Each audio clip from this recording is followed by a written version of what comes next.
ये आपका हाइगेन्स प्रिंसिपल और ये wave front, different shapes of wavefront in the following cases like your reflection, diffraction, convex lens, concave lens, ये सबका हो गया था। एक छोटी सी चीज याद रखिएगा कि अगर आपका सोर्स पॉइंट होता है तो पॉइंट सोर्स का जो वेव फ्रंट होता है वो स्फेरिकल निकलता है, और अगर आपका सोर्स लीनियर में है तो वो सिलिंड्रिकल वेव फ्रंट बनेगा, और अगर आपका पैरेलल रेज में है तो वो इनफाइनाइट जनरली आपका प्लेन शीट बनेगा। तो ये ध्यान रखिएगा, ठीक है। दूसरी बात आपको ये ध्यान रखनी है कि जो वेव फ्रंट होगा और जो आपका लाइट रेज होगा वो दोनों एक दूसरे के परपेंडिकुलर होने चाहिए, तभी आप ये फॉलो करा पाओगे, ठीक है। अब उसमें पिछले वाले में आपको बहुत सारी चीजें बता दी गई थी कि पॉइंट सोर्स होता है, पॉइंट सोर्स के चारों तरफ जो भी एक एक सिंगल पॉइंट होते हैं वो आपके वेवलेट होते हैं। सभी वेवलेट पॉइंट सोर्स से इक्वल डिस्टेंस पे होते हैं, उनका फेज जो होता है वो सेम होता है, ठीक है। हाइगेन्स ने प्राइमरी के तो लोग बता दिया था, अब उन्होंने कहा था सेकेंडरी। एक बार इसे नॉर्मली एक्सप्लेन कर दे रहा हूं मैं। मान लो ये आपका प्राइमरी सोर्स है, ये सोर्स है जहां से लाइट निकलेगी। अब इस सोर्स से x डिस्टेंस आगे ये पॉइंट हो गया, पॉइंट ए, और इसी से x डिस्टेंस यहां पे ये पॉइंट बी हो गया, x डिस्टेंस। इसी से x डिस्टेंस ये हो गया पॉइंट सी, और इसी से x डिस्टेंस ये हो गया पॉइंट डी, और इसी से x डिस्टेंस आपका point E. Point of source जहां से भी लाइट निकल रही है, जो पॉइंट ऑफ सोर्स है उससे बराबर डिस्टेंस पे आप जाइए, और मान लीजिए कि आप यहां बैठे हैं ए पे, आपका दोस्त यहां बैठा है, आपकी मम्मी यहां बैठी हैं, पापा यहां बैठे हैं, सर जी लोग यहां बैठे हैं। अब आप सबको देख रहे हो और सेंटर से सब लोग बराबर दूरी पे ही हो, 5-5 मीटर, एग्जांपल के तौर पर 5-5 सेंटीमीटर सेंटर से सब लोग हो। अब जब सब लोग एक साथ उठना स्टार्ट किए तो सब लोग एक साथ ऊपर गए और सब लोग एक साथ नीचे आए। सब आगे जा रहे हो, सब पीछे आ रहे हो, सब अप हो रहे हो, सब डाउन हो रहे हो। इसका मतलब है पांचों लोग एक साथ ऊपर, एक साथ नीचे, एक साथ आगे, एक साथ पीछे। मतलब कि अगर सब काम एक साथ हो रहा है विच मीन्स आप सभी लोगों का फेज सेम है। तो ये बोला गया कि जब सबका फेज सेम है तो क्यों ना इसको कोई एक दूसरे के साथ कनेक्ट कर दिया जाए। तो आपको कनेक्ट कर दिए आपके दोस्त से कनेक्ट हो गए मम्मी, मम्मी से फिर कनेक्ट हो गए पापा, पापा से कनेक्ट हो गए आपके सर जी, और फिर ये। तो अब ये जो आपका बना that is called primary wave front, ये बना पहला वेव फ्रंट। सभी पॉइंट्स को आपस में जिनका फंक्शन, जिनका फेज सेम था, सेम फेज वालों को आपस में ज्वाइन कर दो, पहला वेव फ्रंट बन जाएगा। ये हो गया पहला एग्जांपल। अब मैं ये कह रहा हूं कि मुझे इसके बाद भी बनाना है, एक और बनाना है, तो आपके पास दो रास्ते हैं। पहले आप स्टार्टिंग से ही स्टार्ट करिए, वापस यहीं से ले जाइए। पहले वाले में x डिस्टेंस गए थे, अब दूसरे वाले में आप y डिस्टेंस चले जाओ। तो यहां से y डिस्टेंस आगे यहां चले जाओ, यहां से y डिस्टेंस आगे यहां चले जाओ, y डिस्टेंस यहां चले जाओ, y डिस्टेंस यहां चले जाओ, y डिस्टेंस यहां चले जाओ। अब ये जो सारे y डिस्टेंस पे सारे पॉइंट हैं, जैसे ये वाला, यहां का पॉइंट, यहां का पॉइंट, यहां का पॉइंट, इन पांचों, इन चारों का फेज क्या रहेगा? सेम। ये सब एक साथ फ्लक्चुएट करेंगे। तो कहा ये गया कि जब सब एक साथ फ्लक्चुएट करेंगे तो अलग अलग मत करो, एक ही साथ सबको एक साथ ज्वाइन कर दो। तो जब सबको एक ज्वाइन कर दिया तो ये बन गया रेड वाला सेकेंडरी वेवलेट, इसको बोला गया सेकेंडरी वेवलेट। अब ब्लू वाले का फेज और रेड वाले का फेज सेम नहीं है, दोनों का फेज अलग अलग है। ब्लू वाले, लेकिन ब्लू वालों पे जितना पॉइंट होंगे, ब्लू वालों पे उन सभी पॉइंट का फेज क्या होगा? सेम होगा। एक क्लास में 60 बच्चे हैं तो 60 बच्चों का एज भले एक जैसा ना हो, लेकिन 60 बच्चे अगर एक साथ बैठे हैं क्लास में, इसका मतलब है कि वो पर्टिकुलर सब्जेक्ट ही पढ़ रहे होंगे। बायो का क्लास है तो उसमें 60 बच्चे बायो ही पढ़ रहे होंगे सारे, भले नहीं आ रहा उनको कुछ, लेकिन वो पढ़ बायो ही रहे हैं। एक दूसरा क्लास है 12th जिसमें बच्चे मैथ वाले बैठे हैं। तो आप इस पर्टिकुलर पॉइंट ऑफ सोर्स से इक्वल डिस्टेंस पे जो भी पॉइंट्स होते हैं उन सभी का फेज सेम होता है, उनको बोलते हैं बेसिकली वेवलेट्स। छोटे छोटे पॉइंट होते हैं उनको बोलते हैं वेवलेट। सभी वेवलेट्स को आपस में जब आप ज्वाइन कर देते हो तो बन जाता है आपका वेव फ्रंट। ये हो गया प्राइमरी वेव फ्रंट, उसके बाद हो गया सेकेंडरी वेव फ्रंट। तो अब आपने प्राइमरी वेव फ्रंट भी पॉइंट सोर्स से ही बनाया, आपने सेकेंडरी वेव फ्रंट भी पॉइंट सोर्स से ही बनाया। लोग ये कह रहे हैं तुमको हाइगेंस ने ये कहा था तुमको बार बार ओरिजिन पे जाने की जरूरत नहीं है, तुम ओरिजिन पे मत जाओ, तुम प्राइमरी वालों में ही जो वेवलेट्स हैं, छोटे छोटे जो वेवलेट्स हैं, वही तुम्हारे लिए अगले वेव फ्रंट के लिए पेरेंट्स का काम कर देंगे। आज आप बच्चे हैं, कल आप पेरेंट्स बनेंगे, पेरेंट्स आप बनोगे, फिर अगले बच्चे आएंगे, फिर वो पेरेंट्स बनेंगे। तो आज ये बच्चे हैं तो कल को यही पेरेंट्स भी बनेंगे। तो ये पेरेंट्स हो गया, ये बच्चा हो गया, अब ये बच्चा हुआ तो अब अगला बच्चा फिर लाना, तो एक टाइम पे फिर ये पेरेंट्स बन जाएगा। तो बस वही बायो वाला है, अभी पेरेंट्स है, अभी बच्चा है, अगला बनाना है तो पेरेंट्स हो गया। अब बताओ रेड, मान लो रेड वाला बन गया, तो अभी रेड वाला यहाँ पेरेंट्स की तरह बिहेव करेगा कि बच्चे की तरह? अभी बच्चे की तरह, अभी बच्चे की तरह करेगा, ठीक। लेकिन मैं कह रहा हूं मुझे अब अगला बनाना है, तो अगला जब मैं बनाने के जाऊंगा, अगला मैं ब्लैक पेन बना दे रहा हूं, जब मैं अगला बनाने जाऊंगा तो अगला ये ब्लैक वाले के बनते ही रेड वाला तुरंत अपने आप में क्या बन जाएगा? पेरेंट्स बन जाएगा वो तुरंत। फिर ये वाला, तो इसको बोलोगे फिर tertiary wavelet, tertiary wave front, फिर ये ब्लैक वाला आपका टर्शरी। तो आपको बार बार स्टार्टिंग से लेने की जरूरत नहीं है, अपने पिछले वाले से ही काम करवा लो। अब ये जो पिछले वालों पर ये सारे जो पॉइंट हैं, ये जो सारे पॉइंट हैं, इन सभी पॉइंट को आप मान लो पॉइंट सोर्स। और पॉइंट सोर्स से जैसे निकलता है, पॉइंट सोर्स से आपको पता है स्फेरिकल, ये ऐसे ऐसे ऐसे ऐसे छोटा छोटा करके ही निकलेगा। ये समझ में आया? सेकेंडरी वेवलेट क्या था, समझ में आया? ठीक। हाइगेंस ने क्या कहा था? In 1678, in order to explain the propagation of wave in a medium, Huygens propounded a principle known as Huygens principle of secondary wavelets, by which at any instant we can geometrically obtain the position of wavefront. हम कहीं भी किसी भी wavefront की position geometrically किसी भी figure में automatic हम निकाल सकते हैं। पहला point, every point on the given wavefront, that is called primary wavefront, can be regarded as fresh source of new disturbance. Primary wave front पे जितने भी पॉइंट हैं वो सेकेंडरी वेव फ्रंट को बनाने के लिए फ्रेशली प्रिपेयर्ड रहेंगे। वो कि सेकेंडरी बनाना है तो प्राइमरी वाला रेडी है कि हम रेडी है तुमको बनाने के लिए, वही वो कह रहे थे। And send at its spherical wavelet called secondary wavelet, और जो अगला बन के रेडी होगा उस अगले वाले को हम बेसिकली क्या नाम देंगे? Secondary wavelet. The secondary wavelet spread in all direction with the velocity of wave. जो सेकेंडरी वेवलेट है, ये जो रेड वाला है, ये लाइट की वेलोसिटी से ही चलेगा। Surface touching these secondary wavelets tangentially in the forward direction at any instant give the position and shape of the new wavefront at instant. This is called secondary wavefront. अब ये इसको क्या है, ये इसमें से थोड़ा सा पीस काट के समझा रहे हैं। अब सुनो, ये ब्लू वाला थोड़ा सा, खाली थोड़ा सा काट के समझा रहे हैं इसमें। मान लो ये पॉइंट सोर्स है, ठीक है, यहां से x डिस्टेंस और यहां से x डिस्टेंस और यहां से x डिस्टेंस। अब हमने क्या है, ये वेवलेट है, एक पॉइंट ये हो गया, एक पॉइंट ये हो गया, एक पॉइंट ये हो गया, तो ये वेवलेट कहलाएंगे। हमने क्या किया, सभी वेवलेट को आपस में ज्वाइन कर दिया। ये पूरा करते हैं अभी, लेकिन समझाने के लिए सिर्फ आज इधर वाला ही कर रहे हैं। अब सुनो, ये जो है ये, अब ये पॉइंट सोर्स था, अब थोड़ी देर के लिए भूल जाओ, अब पूरा फोकस बस इस पे रखो, इस पॉइंट पर। तो ये पॉइंट फिर से तुम्हारे लिए एक पॉइंट सोर्स बन गया कि नहीं बन गया? अब थोड़ी देर के लिए भूल जाओ ये सब किए, अगर ये बन गया तो यहां पॉइंट सोर्स हो गया। पॉइंट सोर्स का वेवफ्रंट किस शेप का होता है? स्फेरिकल शेप का होता है। बस अब बुद्धि लगाओ, इसके चारों तरफ स्फेरिकल बना दो, ऐसे ये स्फेरिकल बन गया, इसके चारों तरफ सेम इसके तरफ बनेगा। अब थोड़ी देर के लिए ये सब भूल जाओ, ये भी तुम्हारे लिए पॉइंट सोर्स हो गया। पॉइंट सोर्स से कैसे बनता है? स्फेरिकल, तो फिर इसके लिए स्फेरिकल बना दो।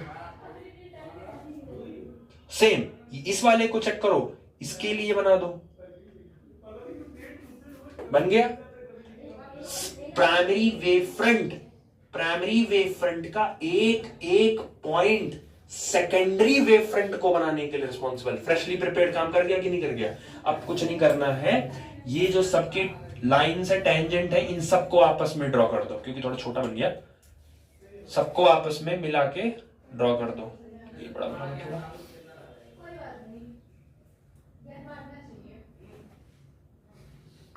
लेकिन ज्ञान होना भी तो चाहिए, खाली बांटेंगे कैसे? अब ये जो आपने वेव फ्रंट बनाया स्फेरिकल पॉइंट सोर्स से, इन सभी के टेंजेंशियली आप एक लाइन ड्रॉ कर लो, ये। अब बस इसी को आप घुमा लेना ऐसे, हो गया। अब ये जो बना है ये इतना रेड वाला, आप छोड़िए, इतना इधर निकाल दो, इतना इधर निकाल दो। ब्लैक वाला प्राइमरी वेव फ्रंट हो गया, और रेड वाला सेकेंडरी वेव फ्रंट हो गया। समझ में आया? सेकेंडरी कब बना? प्राइमरी वाले का एक एक पॉइंट फ्रेशली न्यू वेवलेट का काम किया कि नहीं? सोर्स प्राइमरी का एक एक पॉइंट वेवलेट पे पॉइंट सोर्स की तरह काम किया, उसका बना लिया, फिर सबको टेंजेंशियली ड्रॉ कर लिया। समझ आया? पीछे नहीं चलता कभी भी, हमेशा वेवलेट कैसे चलेगा? फॉरवर्ड डायरेक्शन में ही चलेगा। इस बात को ध्यान रखिएगा, ये इन्होंने कहा था ऐसा। हाइगेंस की ये गलती हो गई। हाइगेंस ने ये कहा कि जो वेव फ्रंट चलता है वो हमेशा कहां चलता है? आगे चलता है, फॉरवर्ड डायरेक्शन में चलता है। अब मैं बताओ तुमसे कोई कह रहा है अगला बनाओ, टर्सरी बनाओ, तो यहां एक पॉइंट सोर्स ले लो, यहां एक पॉइंट सोर्स ले लो, यहां एक पॉइंट सोर्स ले लो, यहां एक पॉइंट ले लो। पॉइंट सोर्स से कैसे बनता है? बस इसका स्फेरिकल बना दो। फिर पॉइंट सोर्स से कैसा बनेगा? स्फेरिकल। अब सारे पॉइंट सोर्स से स्फेरिकल बनाते जाओ, ये बना दिया सारे स्फेरिकल, और उसके बाद सभी को टेंजेंशियली ऐसे ड्रॉ कर लो, ये लो। अब ये ब्लैक वाला फिर से क्या बन गया? टर्शरी वेव फ्रंट बन गया। अब इसमें का फिर एक एक पॉइंट उठा लो, मतलब समझ गए कि नहीं समझ गए? ये पिछले का एक एक पॉइंट अगले के लिए पॉइंट सोर्स बन जाएगा। समझ आया? तो वही उन्होंने समझाया है, वही फिगर में भी आपने वही किया है, ठीक है। बाकी इसको सेकेंडरी बोलते हैं। और ये जो वेव फ्रंट होता है ये ऑलवेज हमेशा शिफ्टेड फॉरवर्ड में ही चलेगा, जब भी चलेगा। Huygens argued that the amplitude of the secondary wavelet is maximum in the forward direction and zero in the backward direction. उनका ये कहना था कि जो वेव फ्रंट होता है सेकेंडरी का, आगे वालों का वेव फ्रंट हमेशा मैक्सिमम बढ़ता जाता है, लेकिन वो पीछे नहीं आते हैं। तो पीछे की डायरेक्शन में तो उनका एम्पलीट्यूड 0 है, बट फॉरवर्ड डायरेक्शन में उनका एम्पलीट्यूड मैक्सिमम होता है। बट ऐसा पॉसिबल नहीं है ना। आप लाइट जलाते हो तो लाइट जलाते हो, ऐसा तो है नहीं कि लाइट सिर्फ आगे ही जा रही है, वो पीछे भी उजाला कर रही होती है। बट ये एक्सप्लेन नहीं कर पाए थे, वो ये कह दिए थे कि जो लाइट होती है वो हमेशा कहाँ जाती है। अब जैसे वो लाइट जल रही है तो आगे ही सिर्फ आ रहा है, पीछे नहीं जा रहा है। तो आप जब चेक करो कुछ हद तक सही था, पीछे देखो जहां लाइट लगा उसके पीछे देखो अंधेरा है। मतलब बैकवर्ड में जाता तो है, लेकिन बैकवर्ड में जो जाने का स्पीड और जो नंबर है वेव फ्रंट का वो फॉरवर्ड के कंपैरिजन में क्या होता है? कम होता है थोड़ा सा, ठीक है। बट इन्होंने तो एकदम निग्लेक्ट ही कर दिया था कि नहीं होता है। समझ आ गया? तो ये इनका था सेकेंडरी का। Hence the backward secondary wavelet is absent. According to Huygens, इनके हिसाब से सेकेंडरी वेवलेट बैकवर्ड डायरेक्शन में एब्सेंट होता है, मतलब सिर्फ फॉरवर्ड में ही होगा। मैं पॉइंट सोर्स हूं तो मेरे आगे बनेगा सेकेंडरी वेवलेट, फिर उसके आगे बनेगा टर्शरी वेवलेट, फिर उसके आगे बनेगा फोर्थ क्वार्टरनरी। पीछे नहीं बन सकता कभी भी। वो उनके हिसाब से जहां पे पॉइंट सोर्स मानोगे, जहां भी पॉइंट सोर्स मानोगे उसके हमेशा कहां रहेगा? आगे ही मिलेगा। मैं यहां हूं तो मेरे आगे है, पॉइंट सोर्स वहां है तो उसके आगे, पॉइंट सोर्स यहां है तो उसके, जहां भी पॉइंट सोर्स होगा उसके आगे ही वेवलेट बनेगा, उस पॉइंट सोर्स के कभी पीछे वेवलेट नहीं बन सकता, ऐसा हाइगेंस ने कहा था। बट ये थोड़ी सी चीजें गलत हो गई थी बाद में। बनता है बट फॉरवर्ड के कंपैरिजन में बैकवर्ड में थोड़ा कम बनता है, ठीक। तो ये हो गया आपका। उसके बाद आपने जो वहां पढ़ा था reflection, bouncing back of a light from a plane surface, angle I is equal to angle R। Light गिरती है तो इंसिडेंट रे, फिर रिफ्लेक्ट होके जाती है तो रिफ्लेक्टेड रे।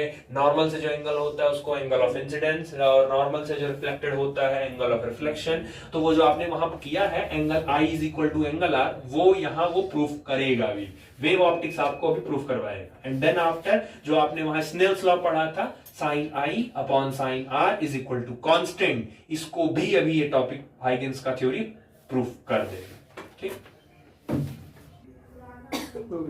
चलो अब ये है प्रूफ, पेपर में आने के चांसेस हैं।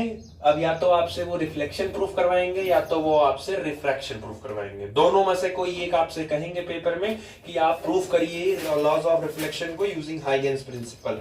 इसमें समझ लो क्योंकि इसमें वेव फ्रंट एंट्री ले रहा है। अब पहली बात तो ये अभी तक आपने ऑप्टिक्स वाले पहले चैप्टर में आपने लाइट को सिंगल रे से बोला था, तो सिंगल रे जब आती है तो उसका जो वेव फ्रंट होता है वो उसके परपेंडिकुलर होता है, तो परपेंडिकुलर बनाओगे तो उसके ऐसे ही जाएगा।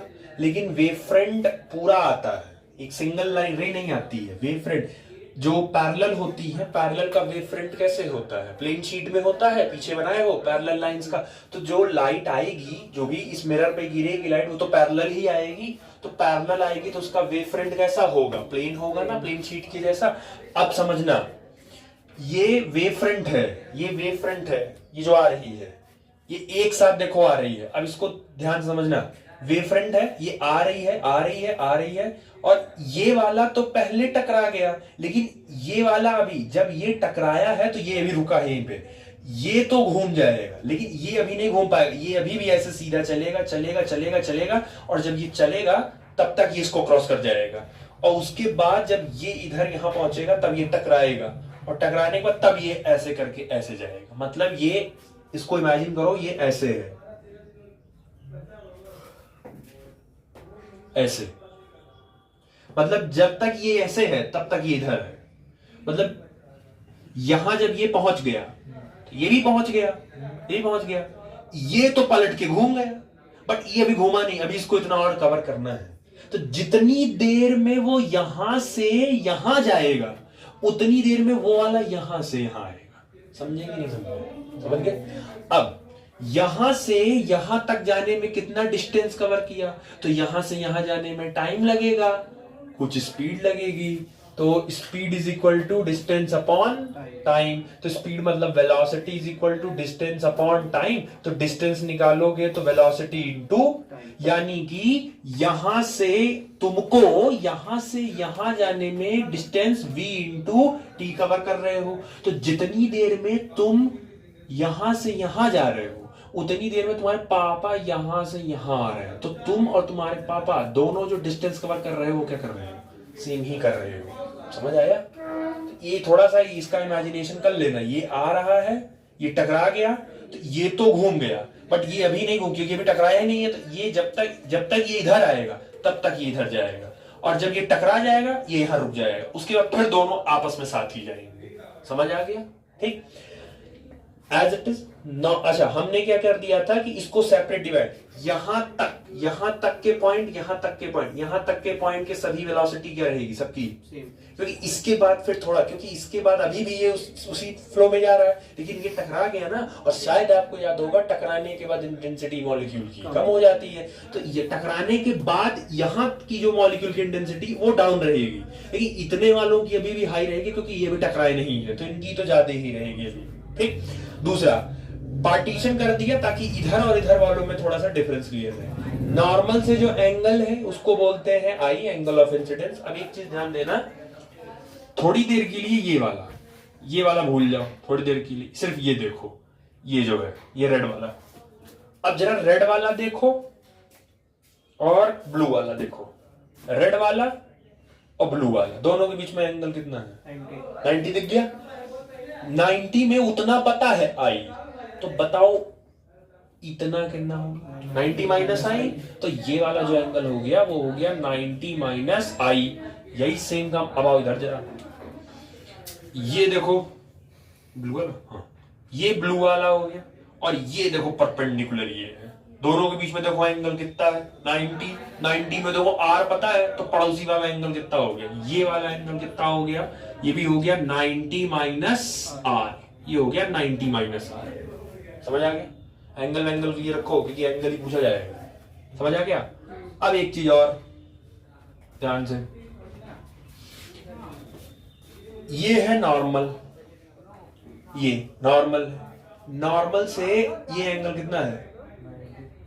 तो और 90 में से इतना पता है, तो अगर उतना पता है तो इतना कितना होगा? आई, ये आई होगा ना भाई। इतना पूरा कितना है?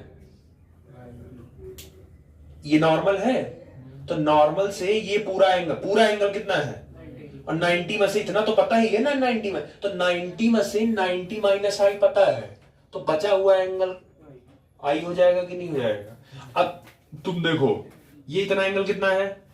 आई, फिर ये कितना एंगल है 90 माइनस आई, 90 माइनस आई, टोटल कितना होना चाहिए 90, तो minus I plus I cut गया, 90 90 यानी क्या बराबर, समझ आ गया ना। और सेम ये वाला एंगल ये क्या हो जाएगा, वही सेम पूरा क्या हो जाएगा, ये पूरा क्या हो जाएगा आर, सॉरी ये पूरा हो जाएगा 90, और 90 में से 90 माइनस आर हमको पता है, तो 90 पूरा है, जिसमें से 90 माइनस आर पता है, उसमें से माइनस कर दो, तो बचा हुआ एंगल कितना हो गया आर। समझ आ गया, एंगल फिगर बन गया, तो 2 नंबर खाली फिगर बनाने पे ही पा जाओगे। 3 नंबर में आएगा डेरिवेशन, जिसमें से 1.5 नंबर फिगर पे रहेगा, 1.5 नंबर प्रूविंग पे रहेगा, फिगर पे भी वो लिख देते हैं, तो ये थोड़ा सा ध्यान रखिएगा इसमें। समझ आ गया, ठीक। अब एज इट इज फिर नामकरण कर लो इसका, ये वाला पॉइंट ए है, ये वाला पॉइंट बी है, और ये वाला पॉइंट सी है, और ये वाला हो गया बी है। चल इसका परपेंडिकुलर छूट गया, ठीक है रुको, इसका परपेंडिकुलर छूट गया,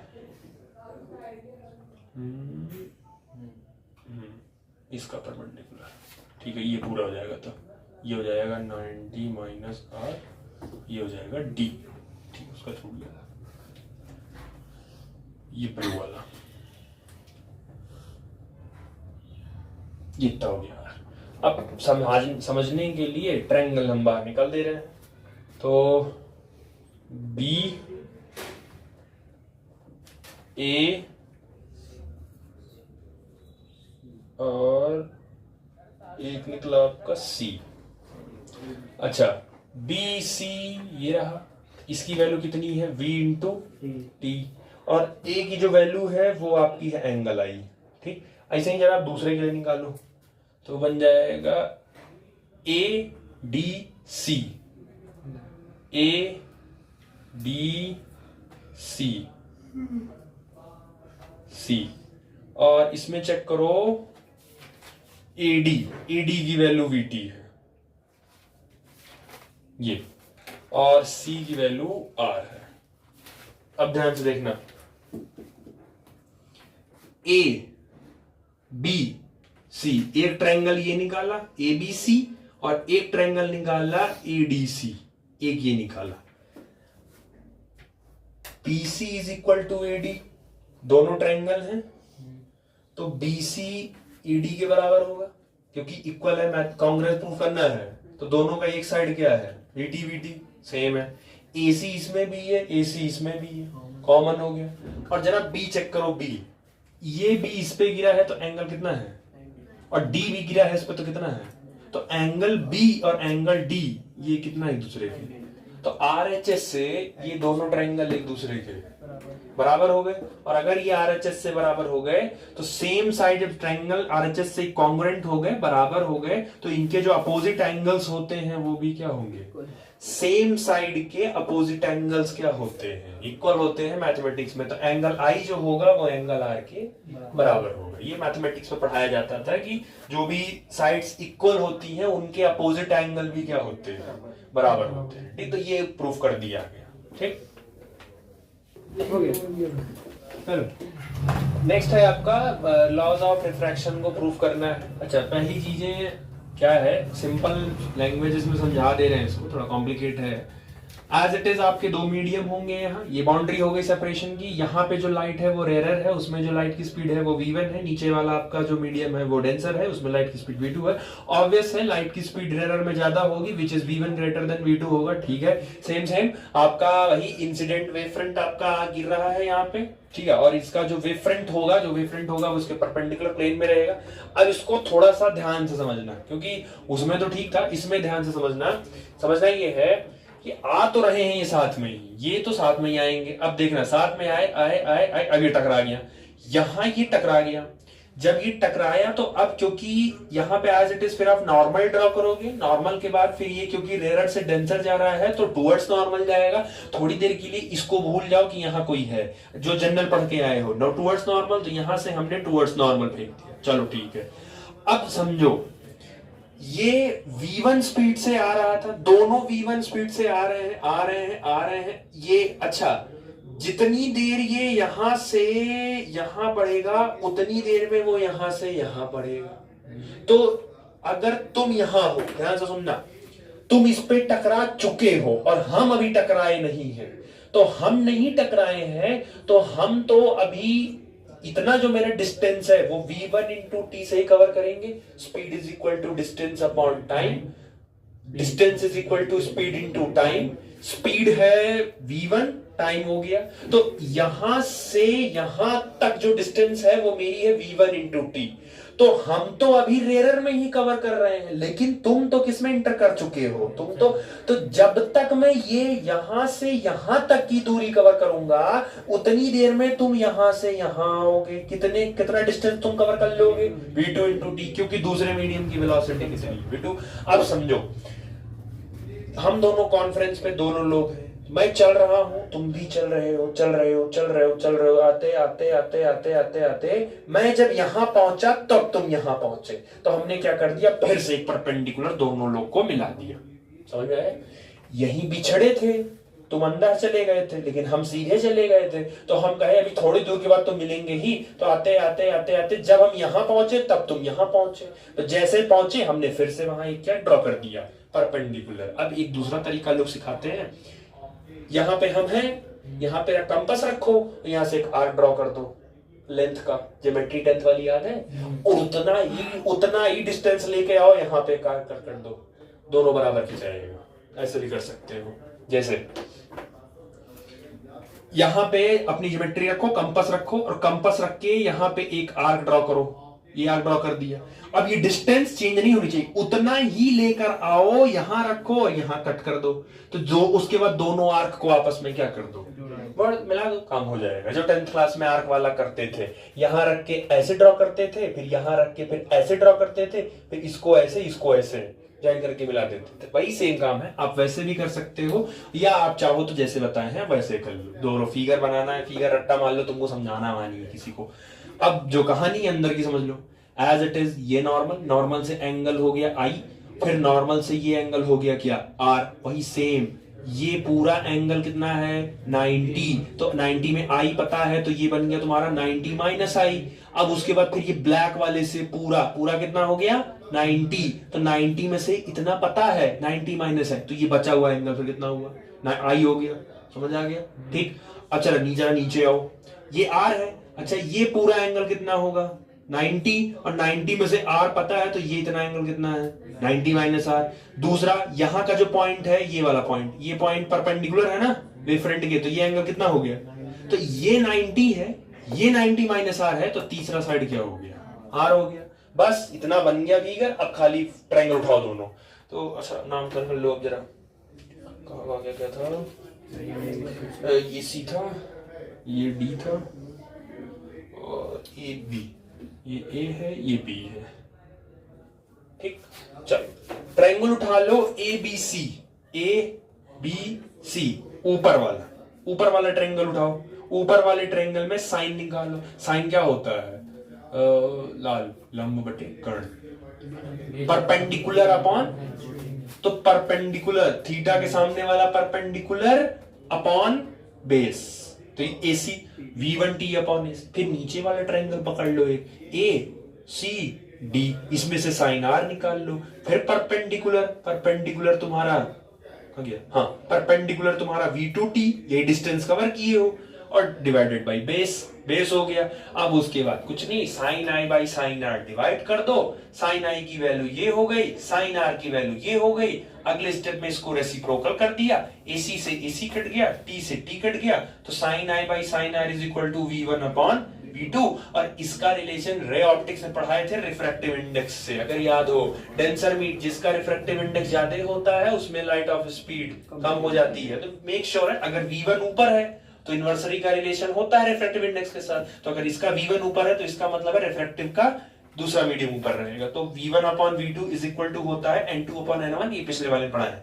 और refractive index of second medium with respect to first medium, इसको ऐसे लिख सकते हो, refractive index of second medium with, और ये रिफ्रैक्टिव इंडेक्स किसी भी मीडियम के लिए कांस्टेंट होता है, तो इसको हटा के वहां क्या लिख सकते हो कांस्टेंट, और sine I by sine R is equal to constant, यही तो स्नेल्स लॉ था। तो प्रूफ हो गया ना, हाइगेंस के प्रिंसिपल से प्रूफ कर लिया गया। तो दोनों में से कोई भी एक प्रूविंग आपसे वो करवाएंगे पेपर में, तो अच्छे से रट के इनको जाइए, ठीक हो गया। चलिए अब हाइगेंस की कुछ अच्छाई और कुछ बुराई इनके में। तो सबसे पहले मेरिट्स क्या थी इनकी? On the basis of Huygens principle many optical phenomena like interference, diffraction, reflection और रिफ्रैक्शन कुड बी एक्सप्लेन। तो ये थ्योरी नहीं गलत है, जब इतने सारे प्रोसेस एक्सप्लेन हो जा रहे हैं तो इसका मतलब सही ही है वो, तो ये प्रॉफिट था उनका। गलतियां क्या थी इनकी? Huygens principle could not explain why wavefront of secondary wavelet are formed in the forward direction, not in backward direction. वो एक्सप्लेन नहीं कर पाए कि फॉरवर्ड ही क्यों बन रहा है, बैकवर्ड क्यों नहीं बन रहा है, वो इसका रीजन एक्सप्लेन नहीं कर पाए वो। दूसरा, this theory assumes light waves as a longitudinal wave. उन्होंने ये मान लिया कि जो लाइट होता है वो लॉन्गिट्यूडनल वेव है, जबकि लाइट एक मैकेनिकल वेव है। तो ये गलती हो गई इनसे। Therefore could not explain polarization, और इसीलिए उन्होंने पोलराइजेशन एक्सप्लेन नहीं कर पाए। Michelson and Morley do not assume the ether particle as a medium in an experiment. Michelson और Morley ने ether वाला कंसेप्ट ही रिजेक्ट कर दिया। उन्होंने कहा ऐसा कुछ नहीं है हाइपोथेटिकल बोल रहा है, ऐसे कैसे पॉसिबल है कि ब्रह्मांड में ईथर कोई मीडियम है वहां, तो उन्होंने ये उनका पूरा खारिज कर दिया, तो ये भी इनका रिजेक्ट हो गया। This principle could not explain electromagnetic nature of light. इनकी थ्योरी लाइट के इलेक्ट्रोमैग्नेटिक नेचर को भी एक्सप्लेन नहीं कर पाई, क्योंकि इलेक्ट्रोमैग्नेटिक नेचर को एक्सप्लेन करने का मतलब है लाइट इलेक्ट्रिक फील्ड और मैग्नेटिक फील्ड दोनों में प्रोपोगेट कर रही है एक साथ। तो ये कैसे एक साथ दोनों में लाइट प्रोपोगेट कर जाएगी, इनकी थ्योरी एक्सप्लेन नहीं कर पाएगी, क्योंकि वो एक टाइम पे ये वेवफ्रंट एक ही मान रहे हैं, और इलेक्ट्रोमैग्नेटिक में एक साथ लाइट इलेक्ट्रिक और मैग्नेटिक दोनों के परपेंडिकुलर होती है। तो इनकी थ्योरी के हिसाब से एक ही वेव फ्रंट बनेगा और वही परपेंडिकुलर होगा, तो इसीलिए इनकी थ्योरी एक्सप्लेन इसको भी नहीं कर पाई थी, ठीक। तो ये प्रॉब्लम था, समझ आ गया। अब उसके बाद आता है कि वेव एक सबसे कॉमन क्वेश्चन होता है वेव के लिए। अगर आपके पास वेव है तो आपके पास उस वेव की इक्वेशन प्रेजेंट होनी चाहिए। जैसे पिछले चैप्टर में आपने एसी आपने पढ़ा था, तो आपने करंट का अपना इक्वेशन पढ़ा था, पोटेंशियल का अपना पढ़ते थे कि V is equal to V naught sine omega T, I is equal to I naught sine omega T. अगर कैपेसिटर लगता है तो उसका अपना इक्वेशन वेव का होता था, इंडक्टर लगता था तो उसका अपना वेव का इक्वेशन। तो वेव का अपना एक पर्टिकुलर इक्वेशन होता है। सेम यहाँ अगर लाइट प्रोपोगेट कर रही है, एक जगह से दूसरी जगह जा रही है, तो उसका भी इक्वेशन आप दीजिए। तो लाइट का या उस वेव का एक पर्टिकुलर इक्वेशन प्रेजेंट है, ठीक। अब वो जो इक्वेशन है, जो भी वेव ट्रेवल कर रही है, वो वेव किन दो चीजों पर डिपेंड करती है। तो सबसे पहले y is the amplitude of the wave. y जो होता है वो इस चैप्टर में आप y जहां लिखा है समझ जाइएगा कि उस वेव का एम्पलीट्यूड है। दूसरा, ये जब वेव दिमाग में कोई बोलता है ना, तो वेव में बस एक ही दिमाग में आता है ख्याल, यही फिगर दिमाग में सबसे पहले क्रिएट होता है। तो ये जो लंबाई देख रहे हो ना यहां से यहां तक की, इसी को बोलते हैं एम्पलीट्यूड। जैसे एक ये हो गया और एक मान लो एक ये हो गया। अब आपसे कोई कहे कि दोनों फिगर में से किसका एम्पलीट्यूड ज्यादा है, तो नीचे वाले का एम्पलीट्यूड ज्यादा है कंपैरिजन टू ऊपर वाले के। अगर मैं ऊपर वाले का एम्पलीट्यूड y1 मानता हूं और नीचे वाले का एम्पलीट्यूड y2 मानता हूं, तो विच मेक श्योर कि सेकंड वाले का एम्पलीट्यूड फर्स्ट वाले के एम्पलीट्यूड से ज्यादा है, ठीक। तो यही बेसिकली वो कह रहे होते हैं। अब ये जो एम्पलीट्यूड है ये दो चीजों पर डिपेंड करती है। पहला, डिस्प्लेसमेंट, आपका पार्टिकल कितना ऊपर जा रहा है। एक चीज ध्यान रखना, आप रस्सी लीजिए, एक एंड बांधिए, एक एंड आप बांध दीजिए और दूसरा एंड अपने हाथ में पकड़िए और आप रेड कलर का धागा वहां बांध दीजिए। आप मोटा रस्सा लो एकदम मोटा वाला, और आप 5th क्लास के बच्चे से कहिए घुमाओ ऐसे, तो दोनों हाथ से पकड़ के शायद वो मेहनत करे तो उसका बहुत थोड़ा ही वेव बने। मतलब वो जो रेड वाला जहां धागा बांधे वो थोड़ा सा ही ऊपर जाएगा, मतलब उसका एम्पलीट्यूड क्या है, कम है। तो वो जो पार्टिकल है वहां का उस पार्टिकल का डिस्प्लेसमेंट कम हुआ कि नहीं कम हुआ। छोटा बच्चा नहीं उठा पाएगा तो उस पार्टिकल का डिस्प्लेसमेंट क्या होगा, कम होगा।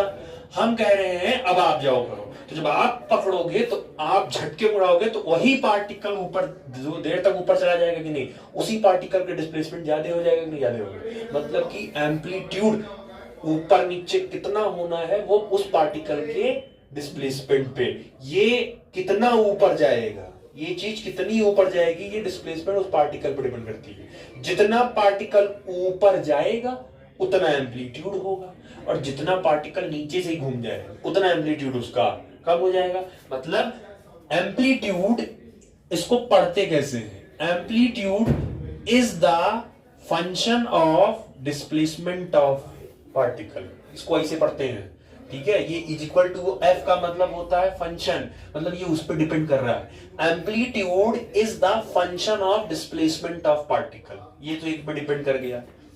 दूसरा किस पे डिपेंड करता है, ये दूसरा डिपेंड करता है ये टाइम पे।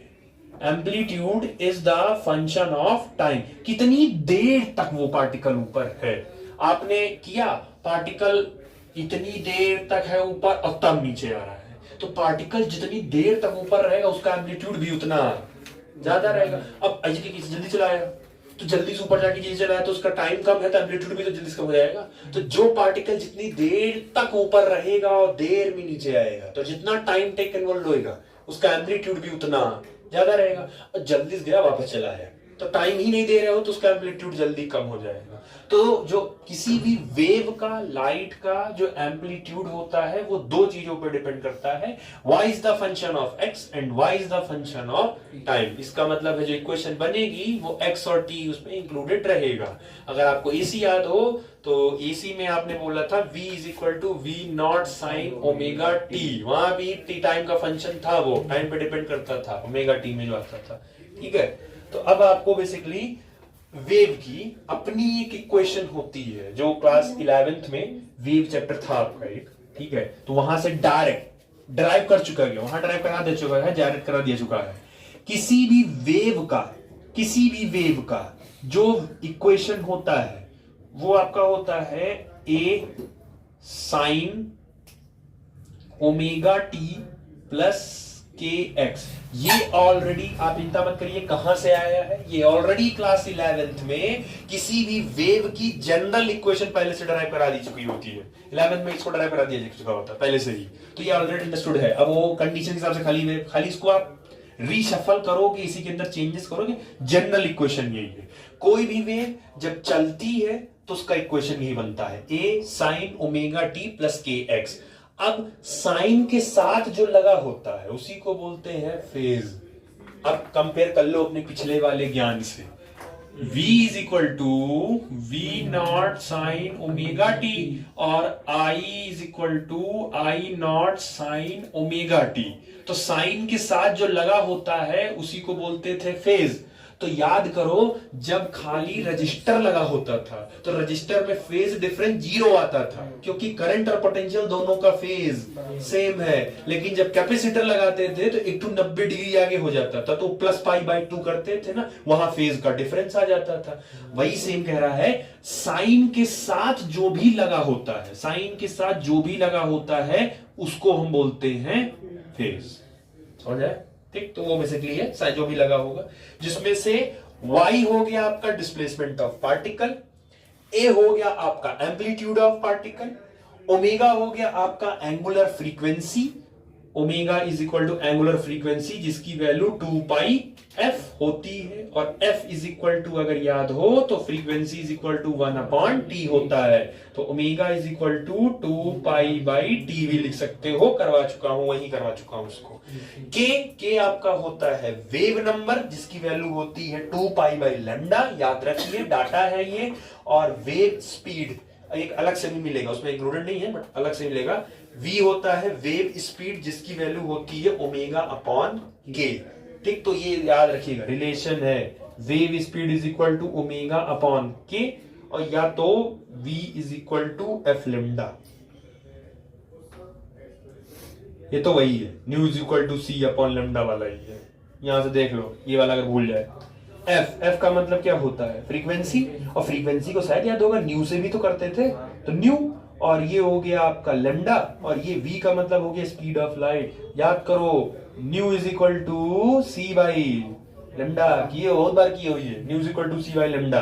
तो वहीं से किसकी वैल्यू निकाल ली है, सी को उसने रिप्लेस कर दिया वेलोसिटी v से, तो v is equal to nu into lambda, तो वही लिख दिया, न्यू की जगह उसने क्या बोल दिया। आप चाहो इसको ऐसे भी लिख सकते हो, मतलब उसने तो लिख लिया, आप चाहो लिख लो speed is equal to frequency multiply by lambda wavelength. चाहो तो उसको ऐसे भी लिख लो, वो जो एफ लेमडा लिखे हो वो ये बाद में याद करने में आसानी रहेगी। ये speed is equal to frequency into wavelength, या वो जो 11th में पढ़ के आए थे new is equal to C by lambda. सी को रिप्लेस कर दिया है वेलोसिटी से और न्यू को रिप्लेस कर दिया है एफ से, लेटर चेंज हो गया खाली बस, बाकी है वही सेम टू सेम आपका। ठीक, चलो नेक्स्ट है आपका प्रिंसिपल ऑफ सुपरपोजिशन। अब ये एक ऐसा टॉपिक है, ये कोई टॉपिक नहीं है, ये जनरल है, आया ये आपको मिलेगा, हर बार मिलेगा।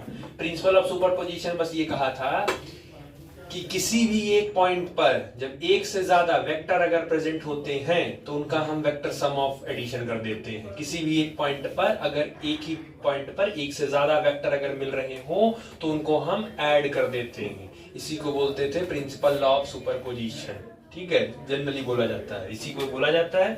अब वो समझाने के लिए मान लो आपके पास कोई एक पॉइंट है P और इस पॉइंट P पर एक वेव आ रही है और उस वेव का एम्पलीट्यूड y1 है, और इसी पॉइंट P पर एक दूसरी वेव आ रही है और उसका एम्पलीट्यूड है 2।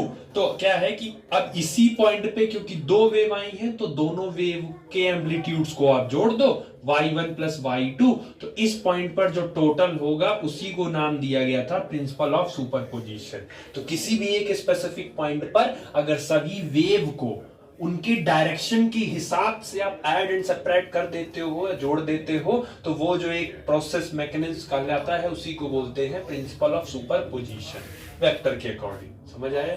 ठीक है। According to super principle position at a particular point in the medium the resultant displacement y produced by the number of wave is the vector sum of displacement produced by the each of the wave।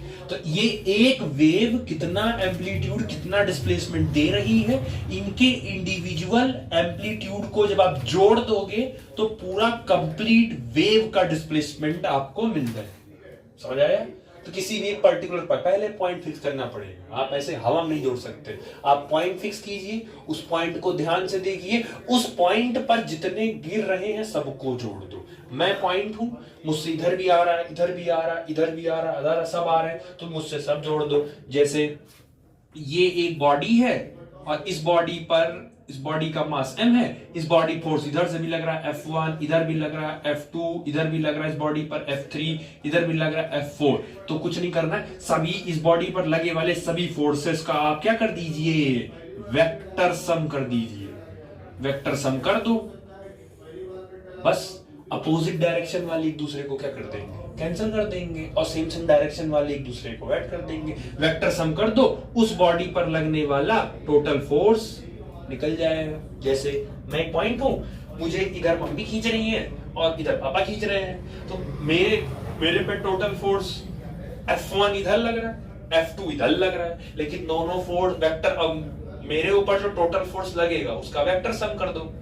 इधर F1 लग रहा है, इधर F2 लग रहा है, vector sum करोगे तो F1 F2 का डायरेक्शन सेम है कि अपोजिट? अपोजिट है ना, तो F1 तो प्लस में रहेगा, उस समय F2 को किस में रखना पड़ेगा, माइनस। तो F1 प्लस हो गया, F2 माइनस हो गया, तो प्लस माइनस एक दूसरे को क्या कर देगा, कैंसिल। तो मेरे ऊपर जो नेट फोर्स होगा वो नेट, लेकिन निकालने के लिए तो जोड़ना पड़ेगा ना। तो भाई जो टोटल निकालते हो किसी भी पॉइंट पर, किसी भी बॉडी पे जो टोटल निकालते हो वो वेक्टर लॉ ऑफ एडिशन करके ही निकालते हो। वो तो फिर बाद में अकॉर्डिंग टू डायरेक्शन उनको ऐड एंड सब्ट्रैक्ट आप कर लेते हो। समझ आया? 5 लोग इधर से खींच रहे थे, 3 लोग इधर से खींच रहे थे, तो कैंसिल ही नहीं होगा, तो किसी एक तरफ मैं शिफ्ट हो जाऊंगा। तो वो जो भी करते हो आप किसी भी एक पॉइंट पर वेक्टर लॉ के अकॉर्डिंग ही करते हो। ठीक।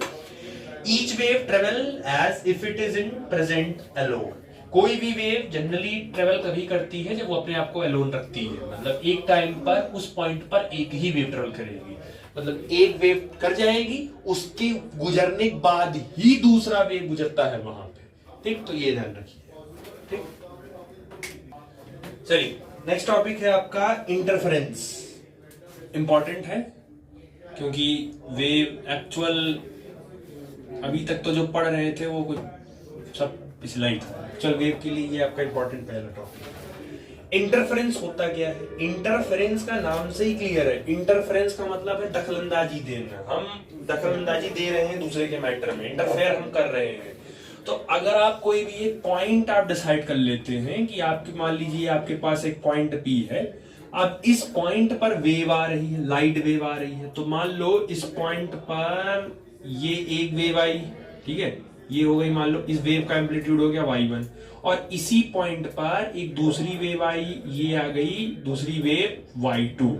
तो किसी भी पॉइंट पर, एक फिक्स्ड पॉइंट पर जब एक या एक से ज्यादा वेव जब आके मिलते हैं तो उस फिनोमेना को नाम दिया गया है इंटरफेरेंस। ये इधर से आ रही थी और उसी समय ये इधर से आ गई, तो दोनों एक साथ उस पॉइंट पर इंटरफेयर कर दे रहे हैं एक दूसरे को। इस फिनोमेना को ही क्या बोला गया था? इंटरफेरेंस बोला गया था। When two light waves of exactly equal frequency, जब दो वेव आ रही हैं और दोनों वेव की फ्रीक्वेंसी क्या हो? एक जैसी हो। Having constant phase difference, उनका phase difference constant हो with respect to time, traveled in the same direction and superimposed with each other, same direction में हो, एक दूसरे को superimpose कर रही हो। The intensity resultant waves does not remain uniform in the space. The phenomena of formation of maximum intensity at some point and minimum intensity at some point, and by the two identical of light wave traveling in the same mid is called interference of light. जब दो light जिनकी frequency same होती है और जिनका phase difference constant होता है, जब एक साथ वो किसी पॉइंट पर कोइंसाइड करते हैं, मिलते हैं, तो उस पर्टिकुलर पॉइंट पर या तो मैक्सिमम इंटेंसिटी होगी या तो मिनिमम इंटेंसिटी होगी। और इस फिनोमेना, इस प्रोसेस को ही क्या नाम दिया है? अब इसमें डिसाइड नहीं है कि एक पॉइंट पे दो ही लोग वेव जाएंगे, एक से ज्यादा। हमने तो दो बनाया है, हो सकता हो 3 वेव, 4 वेव, 5 वेव, 6 वेव। अब ये 4-5 वेव एक साथ एक पॉइंट पर क्रॉस कर गई। अब क्रॉस करने के बाद उस पॉइंट पर वो ब्राइट होगा या उस पॉइंट पर डार्क होगा, ये तो करने के पूरे बाद ही पता चलेगा। तो ये पूरे फिनोमेना को ही नाम क्या दिया है। और इसीलिए कहा जाता है कि किसी भी कमरे में ये मिसकंसेप्शन है कि जब आप ज्यादा लाइट लगा दोगे तो उजाला हो जाएगा। ऐसा नहीं है। आप एक लगाओगे उजाला होगा, 2, 3, 4, 5, 6 तक लगाओ, लेकिन हो सकता हो आप जब 7वां लाइट लगाओगे तो उजाले की बजाय वो फिर अंधेरा करना शुरू कर देगा, वो एक पर्टिकुलर पॉइंट पर अंधेरा करना स्टार्ट कर देगा वो। तो वो बेसिकली यही है, डिपेंड करता है कि आपका वेव, सारे वेव मिलने के बाद रिजल्ट क्या दे रहे हैं। सारा पेपर दे दिए, अब सारा पेपर देने के बाद रिजल्ट आएगा ना, पास हो कि फेल हो, तो बाद में ही आएगा। बस वही है, किसी पॉइंट पर सारे वेव आकाश में आके मिल गए, मिलने के बाद डिसाइड होगा ना कि वो पॉइंट ब्राइट होगा कि वो पॉइंट डार्क होगा। ब्राइट का मतलब होता है इंटेंसिटी लाइट की वहां ज्यादा है, और डार्क का मतलब है वहां इंटेंसिटी उस लाइट की कम हो गई। समझ? 2 कंडीशन है। अब अगर 2 कंडीशन है तो दोनों ब्राइट बन रहा है तो उसकी अपनी कंडीशन होगी, क्यों ब्राइट बन रहा है, कैसे ब्राइट बन रहा है। अगर डार्क बन रहा है तो क्यों डार्क बन रहा है और कैसे डार्क बन रहा है। तो उसके लिए फिर 2 अलग अलग फिनोमेना फिर से निकले। The one is called constructive interference and second one is called destructive interference. समझ आया? पहले ओरली दिमाग में रखो। कंस्ट्रक्टिव इंटरफेरेंस में ब्राइट बनता है, नाम ही लिखा है कंस्ट्रक्टिव, मतलब वो कंस्ट्रक्ट करेगा। और डिस्ट्रक्टिव इंटरफेरेंस में डार्क बनता है। समझ आ गया? कंस्ट्रक्टिव इंटरफेरेंस में ब्राइट बनेगा उस पर्टिकुलर पॉइंट पे, और डिस्ट्रक्टिव इंटरफेरेंस में उस पर्टिकुलर पॉइंट पर डार्क बनेगा। समझ आया? दूसरा, अब सुनो, अगर दोनों वेव का फेज सेम है, देखो एक साथ या तो नीचे जा रही है या तो एक साथ दोनों ऊपर जा रही है।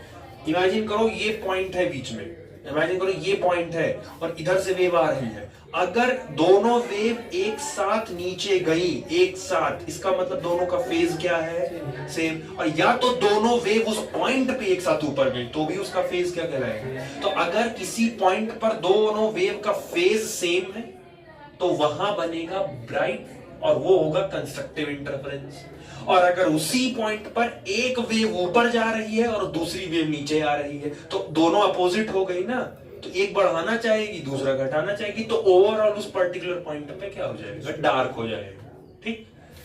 तो फर्स्ट है आपका constructive interference, the interference of the point where two wave meets in the same phase the intensity of light is maximum। जब दो वेव आपस में मिलती हैं, और कौन सी वेव, जिन वेव का फेज सेम होगा, सेम फेज वाले जब आपस में मिलते हैं तब वहां ब्राइट बनेगा। जब सेम दिमाग वाले एक साथ मिलेंगे तब कंस्ट्रक्टिव होता है। राइट ब्रदर्स एक जैसे जब दिमाग वाले मिले तब एरोप्लेन बन के निकला। अब एक उसमें पॉजिटिव सोच रहा है, एक उसमें नेगेटिव सोच रहा है, एक मेहनत कर रहा है, दूसरा कह रहा है ना हो पाएगा दूसरा, तो आप वहां कुछ नहीं करवा सकते।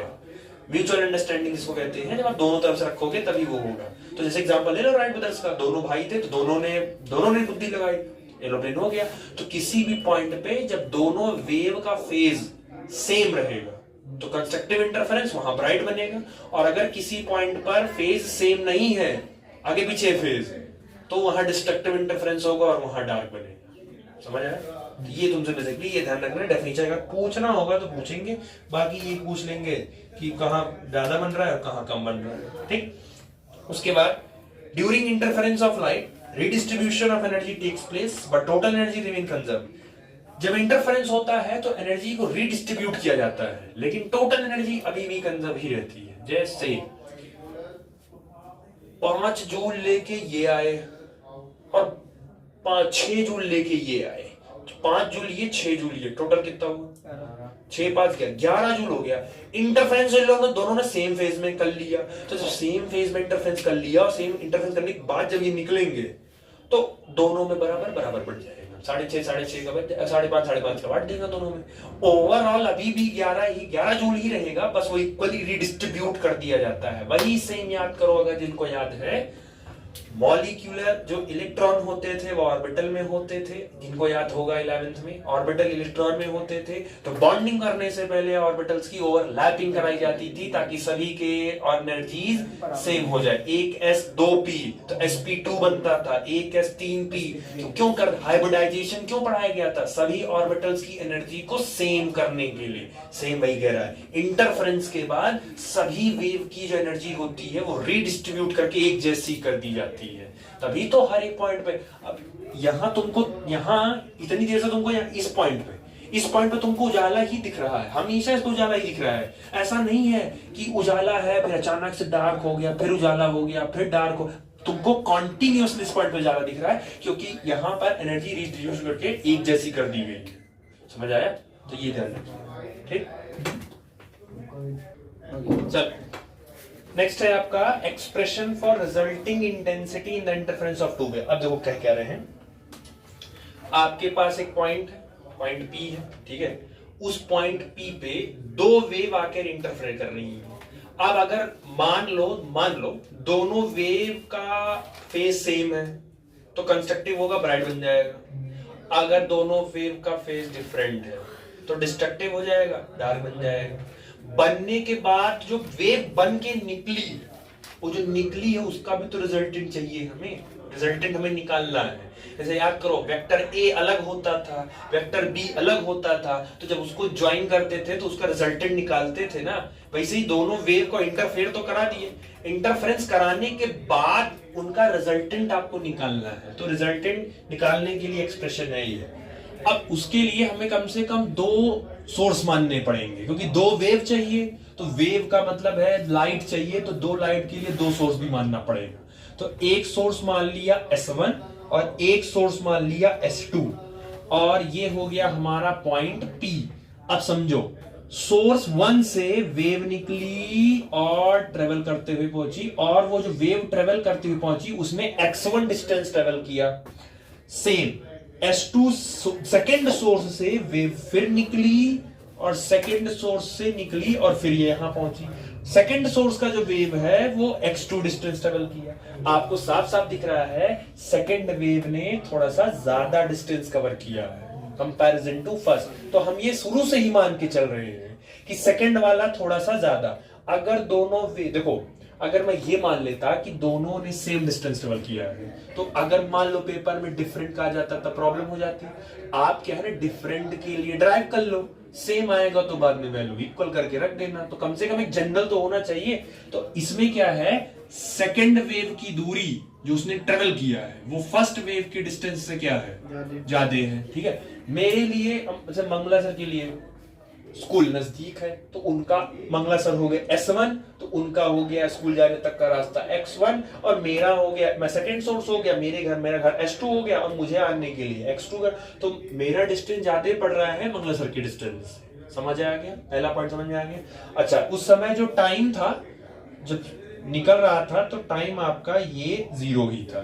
ठीक, अब ये पॉइंट पे आपका मिल गया। दूसरा, अब दोनों वेव की आपको इक्वेशन लिखनी है, दोनों वेव की, जो यहां से निकली, जो नीचे से निकली। तो S1 सोर्स से जो वेव निकली, that is y1 is equal to a sine omega t plus K x1।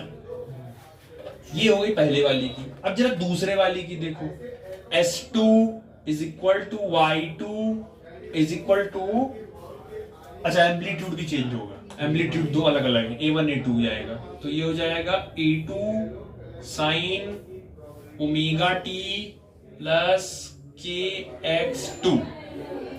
ये हो गया पहली वेव का एम्पलीट्यूड, और ये हो गया सेकेंड वेव का एम्पलीट्यूड। समझ आ गया? क्लियर है? एक कितना क्लियर है? अब दूसरा, मैं मान रहा हूं कि S1 और S2 दोनों कोहेरेंट सोर्स हैं। अभी अगला टॉपिक मिलेगा आपको। S1 और S2 मैं मान रहा हूं कि कोहेरेंट सोर्स है। कोहेरेंट सोर्स का मतलब है ऐसा सोर्स जिसमें से लाइट, जितनी भी लाइट निकल रही है, उन सभी लाइट की एंगुलर फ्रीक्वेंसी और फ्रीक्वेंसी सेम है।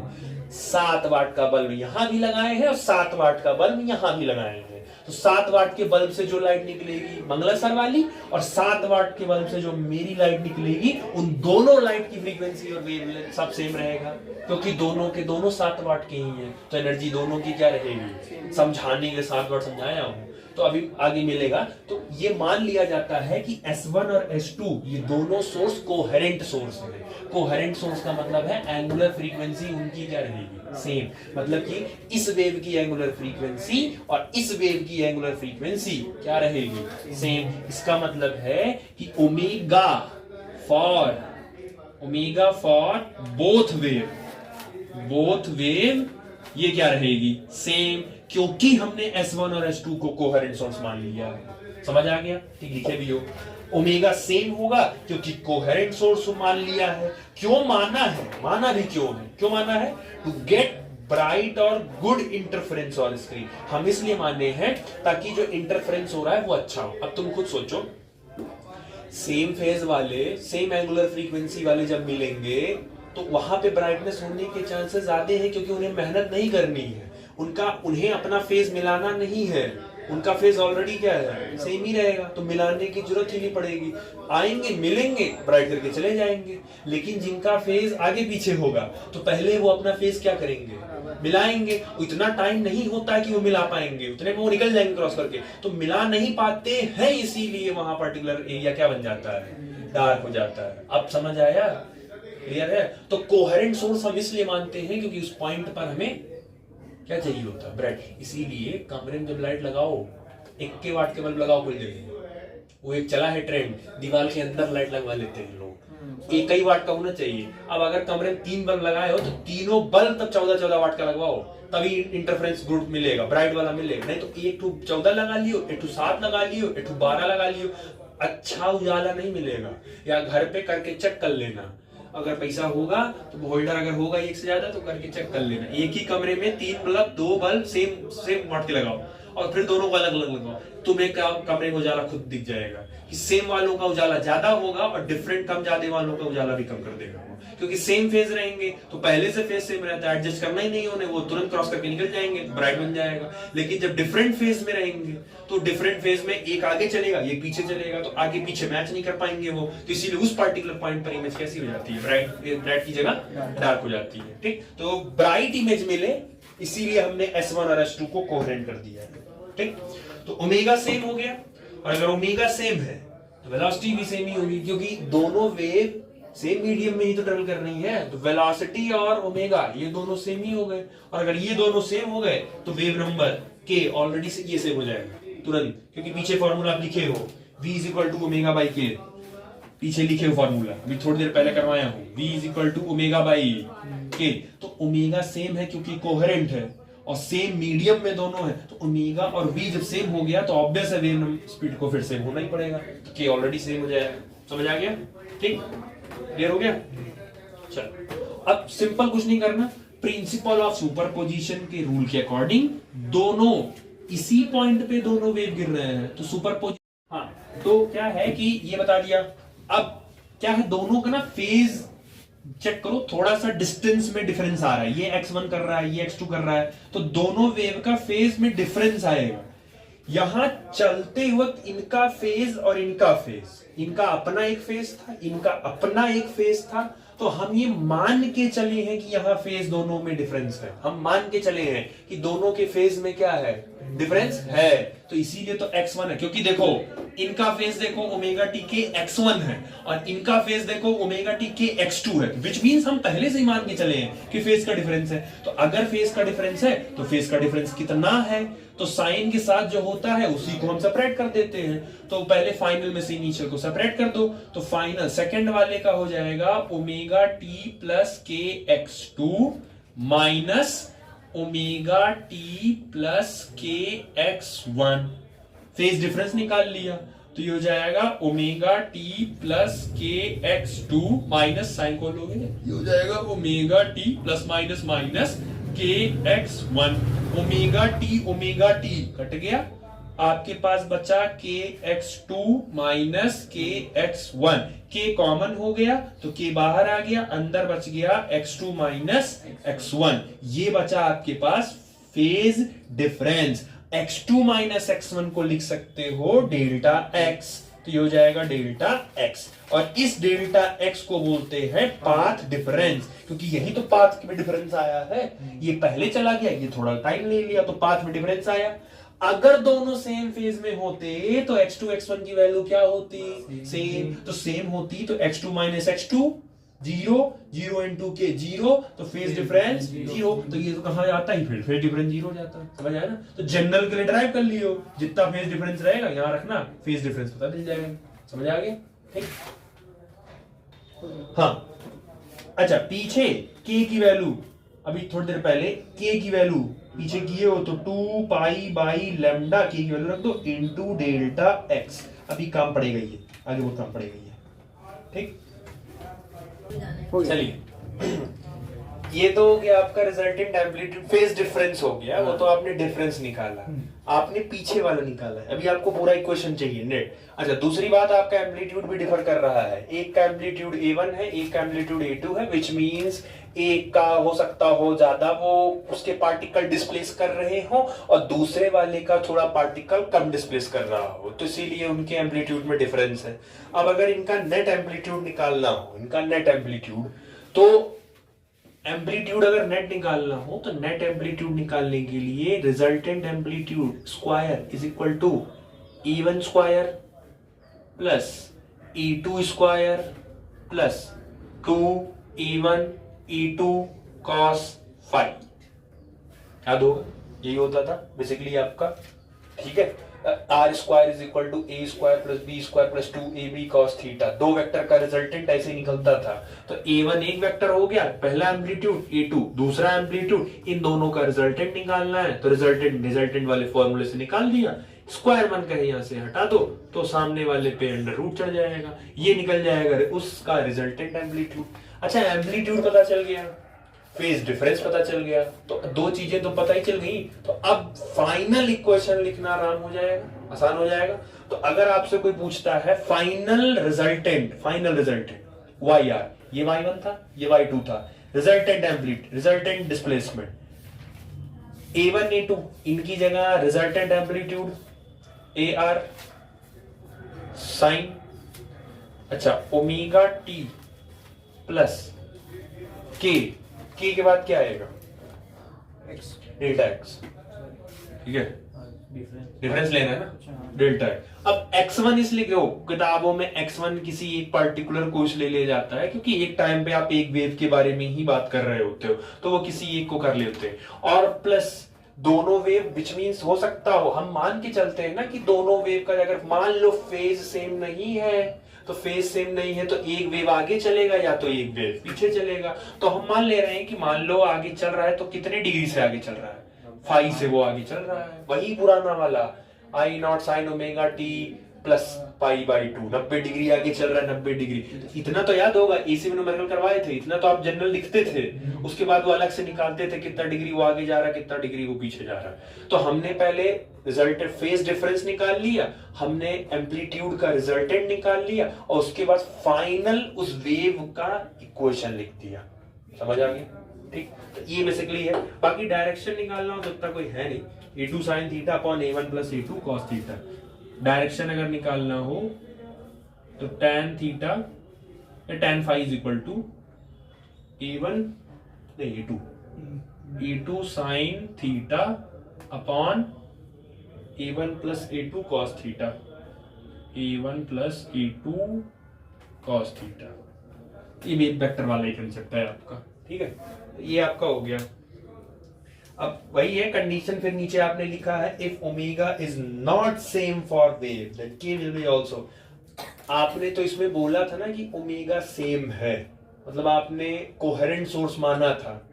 मान लो आपने कोहेरेंट नहीं माना, तो अगर आपने कोहेरेंट ही नहीं माना तो फिर ओमेगा भी क्या कर जाएगा, डिफर कर जाएगा। तो ओमेगा भी चेंज होके क्या हो जाएगा, ओमेगा 1 ओमेगा 2। और अगर ओमेगा सेम होता था तभी तो के सेम हो जाता था, तो अगर ओमेगा चेंज हो गया तो फिर के भी चेंज हो जाएगा। तो अगर ये तो अभी तक की कहानी थी जिसमें आपने किसको क्या माना था कि ओमेगा सेम है, ओमेगा सेम कोहेरेंट था। इन केस अगर पेपर में आपसे कह दिए कि ओमेगा सेम नहीं है या कोहेरेंट नहीं है सोर्स, तो अगर सोर्स कोहेरेंट नहीं होगा तो ये क्वेश्चन चेंज हो जाएगा। y1 is equal to a1 sine omega अलग हो गया तो ओमेगा 1 t प्लस, और ओमेगा बदलेगा तो के भी बदलेगा, तो k1 x1, और y2 is equal to a2 sine omega 2 t plus, omega बदला है तो ये भी बदलेगा तो k2। ये हो गया, समझ आ गया? ये वो इक्वेशन है, ये तब इक्वेशन आप फ्रेम करोगे जब आपका सोर्स सेम नहीं होगा, कोहेरेंट नहीं होगा, तब आप ये इक्वेशन फ्रेम करोगे। अगर ओमेगा सेम है या क्वेश्चन में कह दिया है कि कोहेरेंट सोर्स है तो ये इक्वेशन फ्रेम होगी।